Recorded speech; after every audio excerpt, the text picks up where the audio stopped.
It was just after sunset when the knocking started.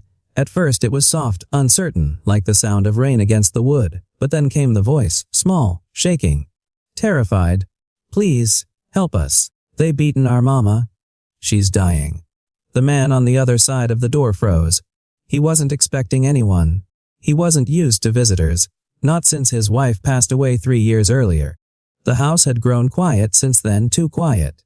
But now, 2 little girls, no older than 6 or 7, stood in the cold, their matching coats stained with dirt, their faces streaked with tears. He opened the door slowly, uncertain of what to say. The girls looked identical, same round faces, same trembling lips, twins. But behind their innocent eyes was something far darker: fear. Real, bone, deep fear. What happened? He asked, voice trembling. They hurt our mama, one whispered. Please, she's not moving. In that moment, his quiet life shattered. The air felt heavy. He didn't know these children.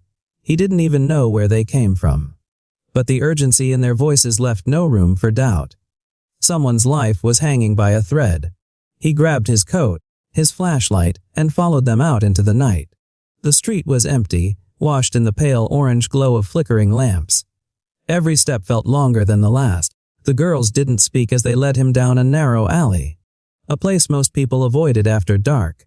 And there, behind a half-collapsed fence, he saw her. A woman, mid-30s, lying motionless on the frozen ground. Her hair matted, her clothes torn. The faint sound of her breath rattled through the silence.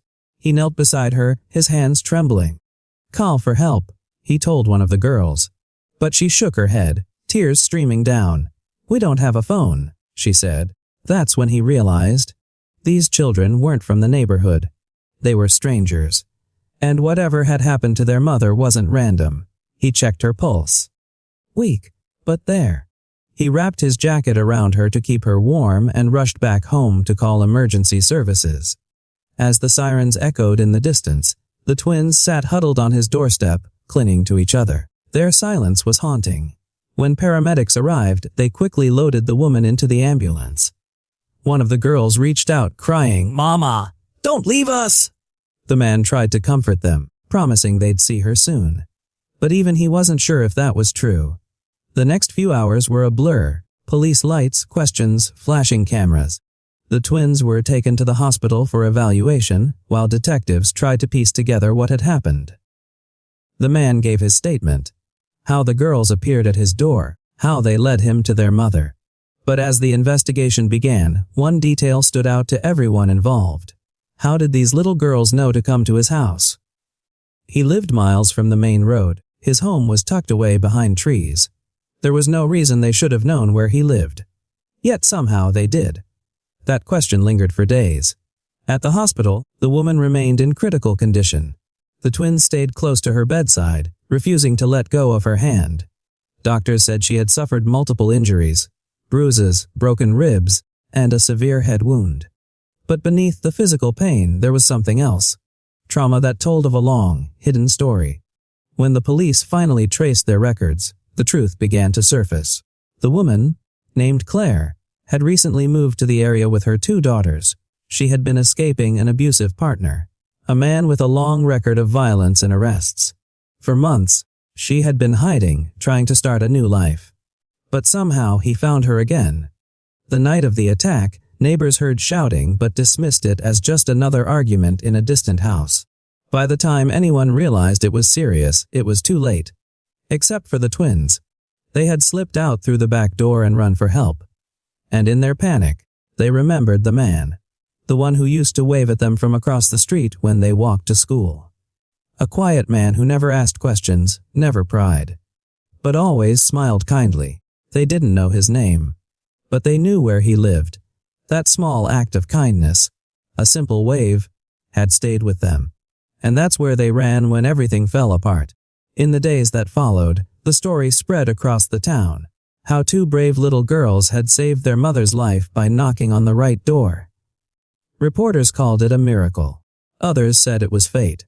But for the man, Daniel, it was something else entirely. It was a reminder of how fragile life could be.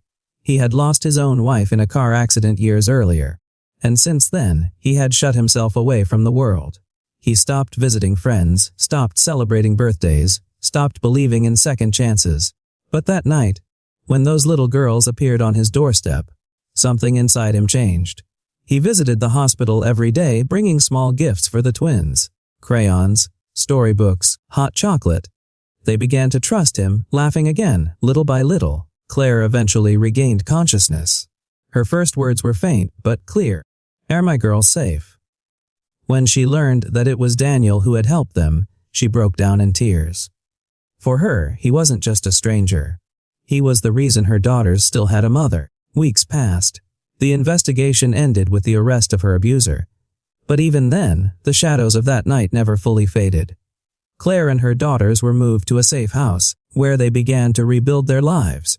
And Daniel, who had once been afraid to open his door to the world, found himself visiting often. They formed an unlikely friendship. The twins called him Uncle Danny. He taught them how to ride bikes, helped with homework, even took them on small trips to the park. Their laughter filled the quiet corners of his home once again. For the first time in years, he didn't feel alone. And yet, beneath the warmth of that new beginning, there remained a quiet understanding between them all. That pain and kindness often walk hand in hand. Sometimes the people who have lost the most end up giving the most. Months later, during a local community event, Daniel was invited on stage. The mayor presented him with a small plaque for outstanding bravery and compassion. Cameras flashed, people clapped, and he smiled. Awkwardly but sincerely. He wasn't a hero, he said. He just did what anyone should do. But deep down, everyone in that room knew that wasn't true, because when most people would have hesitated, when others would have closed the door, he opened his. And that decision changed everything. Years passed. The twins grew up. They did well in school, each chasing their own dreams. But every year, on the anniversary of that night, they returned to Daniel's house. The same door they once knocked on in desperation. They'd bring flowers, cook dinner, and watch old movies together, laughing until late into the night. It became a tradition, one built not on blood, but on love. For Daniel, it was a reminder of how a single act, opening a door, offering help, can ripple across time.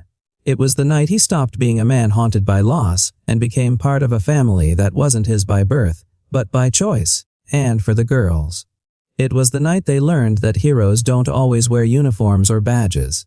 Sometimes they just live next door. When people later asked Daniel why he had opened that door despite his fear, he would always say the same thing. Because when a child knocks for help, you don't think, you act. And maybe that's the lesson hidden within this story, one that goes beyond tragedy or coincidence. It's about the quiet strength of ordinary people, the power of compassion in moments of chaos, and the reminder that even in a world full of fear and division, empathy can still change lives. If those little girls had knocked on another door, things might have ended differently. But they didn't.